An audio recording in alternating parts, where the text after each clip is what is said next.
and my salvation and everything. You are going to go and be who I want you to be. And Paul, I wonder in his mind, like, why me? I want to, before we get into the why me, because that's my thing, like, why? To kick against the pricks basically means the more that you rebel from something, the more you're going to suffer. And if y'all remember the testimony that I gave when I was called to preach, the more I said, God, no, the more I was miserable, depressed, worse anxiety than I got now. I mean, it was bad. The more that I said, no, God, the more I suffered because I was not walking in God's will. It originated back when the farmers would prod an ox with a prick to kind of put it in the right direction. So, you can't tell an animal, hey, go left. They don't understand. So they prodded it to steer it. And when the animal would, push against it and rebel, that would make that prick go further into its flesh. So it would hurt more if it didn't listen to what it was supposed to do. So, like it says, why are you kicking against the pricks? It's harder to do that. And that's what we do. But like I said, why Paul? Why someone who persecuted Christians? It made me think of why God picks anybody, really. Some examples I put down is, people like Peter who had a temper, Moses, who was I think I wrote the wrong name down, so I'm not going to say that one. But David, who was an adulterer, Rahab, who was a prostitute, and she helped out. I mean, all of these people in the Bible, when you actually look at their past, they have done a lot of crazy and questionable things. And still God uses them. Still, we teach about them today. We look to them and their stories in the Bible for guidance, and it gives us, that little bit of, okay, I'm going to be okay because if they can get through it, then I can get through it because their God is my God. Mm-hmm. And I wonder why God picks who he picks. Why God picked me. Why God picked someone that I probably have hives under this from speaking and then singing for the first time out there. I don't like stuff like that. And I wonder, God, why did you pick me? Because I'm just shy and I don't like this. Or why, I know my husband can't hear this, so it's good. When Austin gets up here, he preaches so good and he's great. And he gets nervous and he stutters. And I love that about him because it shows how real of a person he is. It shows that God, if he's going to call you to do something, it don't matter what you sound like. Right. It don't matter anything like that. It don't matter if you can come up with a good message. Mm-hmm. As long as you give it over to God, it's going to be fine. Yeah. And I'm proof of that because, like I said, I'm awkward. Y'all don't understand. I looked for a Zofran in my purse before I come back here, and I couldn't find one. So I was freaking out. And it's not just the pregnancy Zofran. It's just because I get nervous. But I wonder why God picks who he picks. And like I said the last time I was back here, my favorite thing is God does not call the qualified. Right. He qualifies the called. So what I want you guys to take from this is I don't care who you are. I don't care what your past is. I don't care what your present is. I don't care what you are going through. If God has called you to do something, all you got to do is say yes. Right. All you have to do is be obedient to him. When you are obedient and you say yes, he can move in the most impossible of situations. Mm-hmm. But he cannot move if we're constantly pushing him away. Mm-hmm. If we're pushing against him and telling him, no, God, that's not for me. No, God, I'm too afraid. No, God, my anxiety is too bad. We cannot do what we're supposed to do if we're constantly telling God no. Mm-hmm. And that's our problem as a church and as Christians, isn't it? Mm-hmm. Most of us, if not all of us, tell God no on a daily basis. No, God, I don't feel like praying yet. Right. No, God, I don't feel like reading yet. When God nugs, and he's like, please, just come spend some time with me. Or he pushes you to go pray for somebody. I remember when my mother got saved at my last church, she used to tell me, she said, nobody better ever pull me up to that altar. And we were Pentecostal, and people pulled. And she said, nobody ever better pull me up to that altar or I'll walk out the door. And I made sure everybody on our praise team knew not to touch my mama because she'd never come back. And we were in a service earlier this summer, and all of a sudden, I see Ruth Ann going back to my mom, and I was like, God, just let this be you. And it was, because my mom was sitting in the back of that church praying, somebody please come get me, because I'm not going up there by myself, and I need to know it's you.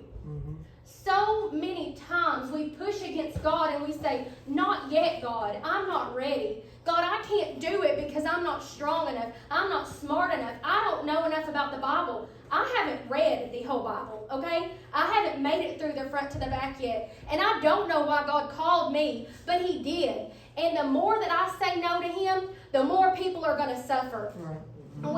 When I accepted my call to preach, I remember him showing me a vision of people filling up altars, and they wouldn't have been there if I didn't listen to him and obey and speak his word. And that scared me. I am not going to go to heaven one day and answer for a lost soul that is there because I did not say yes to God. And that is why our response matters. Like Paul, we can't just keep kicking and pushing against him. We got to get up. We have to make that decision, and we have to say, yes, God. Yes, God, I will do whatever it is, no matter how scared I am. We are the one that hinders our breakthrough 9 times out of 10, if not 10 out of 10. Now, another favorite verse we got here, verse 19. This is where his response actually comes through. I got ahead of myself. But he says, whereupon, O King Agrippa, I was not disobedient unto the heavenly vision. And that's how I want all of us to answer God tonight. I don't want any of us to be disobedient to that heavenly vision. I want us all to say yes. I want us all to invite that person that we've been meaning to invite for a while, or to go up to the altar and pray, or I know how hard it is to pray for people. I come back here and y'all ask me to pray for you, and I'm like, I ain't good enough for that. And it scares me. But if I say no, what if God gives me something that y'all need? When God puts something in your heart, you got to do it. Somebody might need that very thing that you have to say, or that hug that you're going to give them, and you don't even know. The next thing we're going to talk about is Festus. So we've got Paul's response. He said yes. Now we've got another response. It's going to be Festus. And I'm not going to read the verses if y'all want to go back, because I think I'm talking a lot, but verses 24 through 26, y'all can go back and look at what Festus says and what Paul says back to him. But the point of this, no matter what you do in this life, even if you are speaking straight from God's mouth, you will always have people that call you crazy. Spoiler alert, that is what Festus did. He literally was like, Paul, you're crazy. All this learning's made you mad. What are you even up here saying? Like, you're up here telling all this stuff, and what is wrong with you? You're a crazy person. Anybody been called crazy for being a Christian? Because I have. I've been called crazy for other things too, but being a Christian is one of them. Being a Pentecostal is another one. And I know, because sometimes you do things that look a little bit crazy. But anyways, Festus, if you all will read, he starts attacking Paul's character. Like I said, he calls him crazy. He does all this stuff. He calls him mad and all of that. And he just is attacking him to kind of discredit his testimony. To try to make it seem like it wasn't really that true or that good. What the Bible says is we're really supposed to shake the dust off of our feet, right? We're going to go places and we're going to do things for God, and not everybody's going to accept them. Not everyone's going to like the way that we do it. I mean, everybody is so different. I talked about that. Like, this church to me is so different. But the more I'm here, I love it, and you can still feel God, and that's the important thing. That's the thing that's supposed to be in the middle. So not everyone is going to love what you do and what you stand for, and you just have to shake it off and keep going. You cannot let that change your response. Gossipers, liars, naggers, negative Nancy's, social media, queens, whatever, I don't know, I'm not fool. But people and all that stuff, they are going to make fun of you and belittle you and anything when you stand up for God. But you have to do it anyways. And I did wonder, because I just once wondered, and I wanted to be a detective. And I was like, well, why is Festus so mad? Like, why did he say no? One study that I found is Festus really was trying to be on good terms with the Jews, but they wanted Paul tried for the blameless crimes.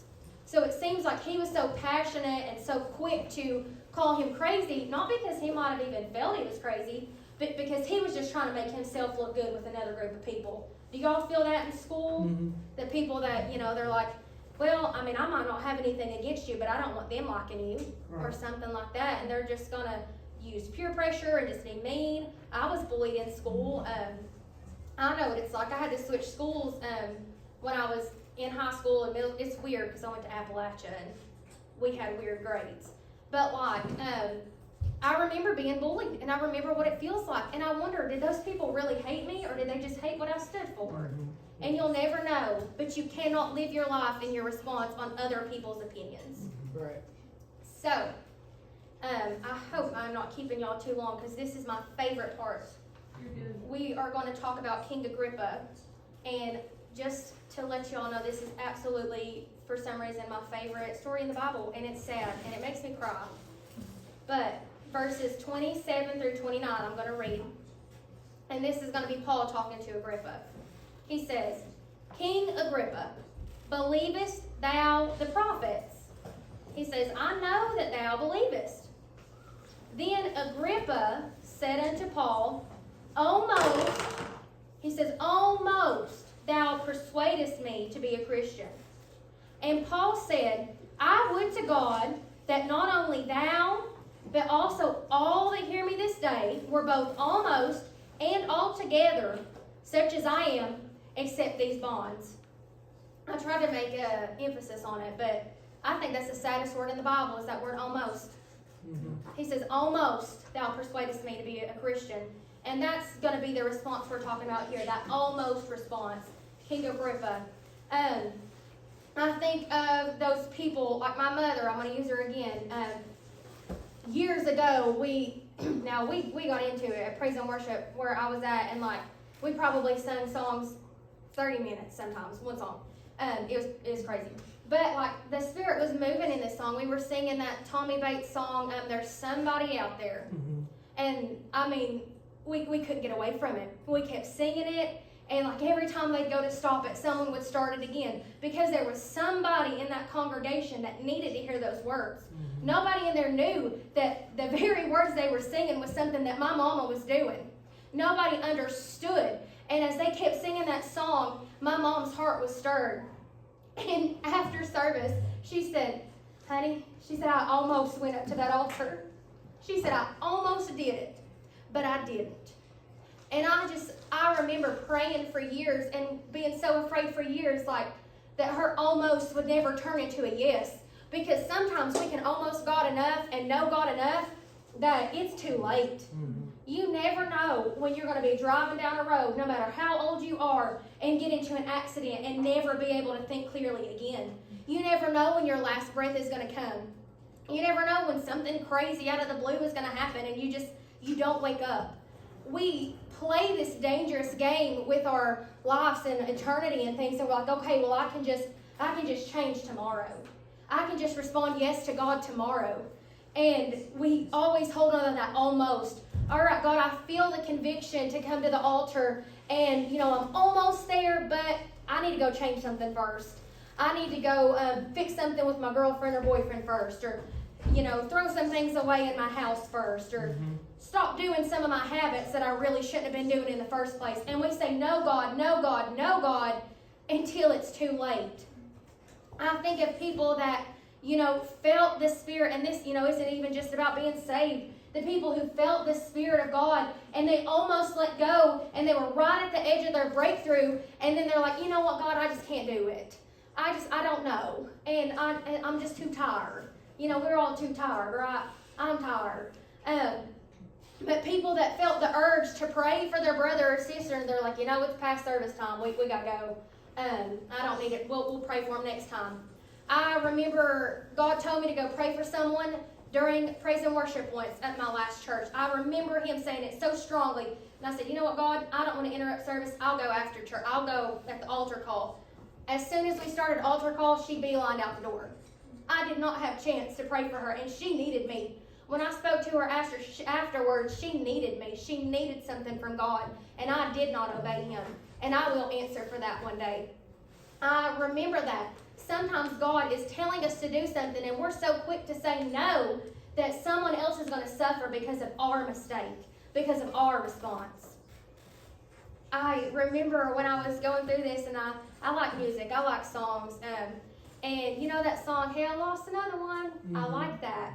But what if it, think Hell Almost Lost Another One? That don't have a good ring to it, and it's sad.